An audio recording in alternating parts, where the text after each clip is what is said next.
Hi YouTube, and this is JTrain997 back with another DC Universe Classics review, and this time it's going to be my Wave 9 Figure 5 Mantis. Yes, I did already review Mantis, but that was the human version. This, of course, is the robot version, also made to look like the DC Superpowers line one. Found this at my local Toys R Us today, figured I'd pick him up since he is a completely different figure. Now, for those of you who want to see the old Mantis, you really do need to see him to appreciate this figure.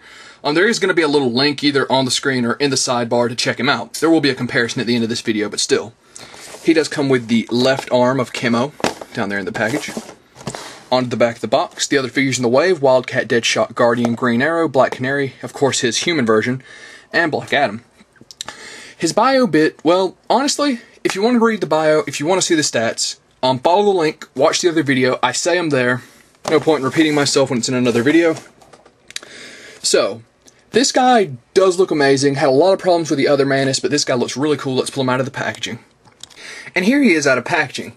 Now let's get a quick 360 of this bad boy. You'll notice there is a lot of superb detail on this guy. Let's try and get him standing real quick. Well, before I get him standing, let's talk about a really big issue I ran into this thing. A problem I have never had with DC Universe Classics. That right there. He's so top heavy and his knee joints are so loose that he often buckles under the pressure of his own weight. Now, this isn't just when you're holding it, this can be even when you're, well, he's in a pretty good pose there, but if you just give it a little slight nod, he's just not going to stand under the pressure of his own knee joints. I mean, that is a huge issue. There are ways to tighten the joints up, but pulling it straight out of package, that is a very big deal. So, I have him in a decent stance now. He's not amazingly impossible to get standing, but that is a huge issue. So let's go into some of that detail. Get that sculpt in there. See all the detail down him. Definitely love the sculpt on this guy. An amazing looking figure all around. Now, articulation. His arms are a little stiff, and they are hindered by this large side panel. Not exactly sure what that is, but they're only hindered in a bit. Overall, it's still a very free-moving figure. Of course, he does not have hands. He has clasp. Now, onto the legs. Now, we've already talked about the horribly loose knee joints in the legs, and coupled with this figure's very top-heavy, doesn't add up to be a good combination. The legs are very hindered right at the beginning, right near the crotch joint. You're seeing about the max they can extend there. Now, once you get down to the ankle, or, well, just a little bit lower, the legs are very free-moving, very easy. So, this figure does have a huge issue. Knee joints are way too loose. Overall, though, oh, well, you just saw there. Overall, if you're willing to work with it, maybe put a little glue and work these joints while the glue dries so you don't get a permanently frozen joint.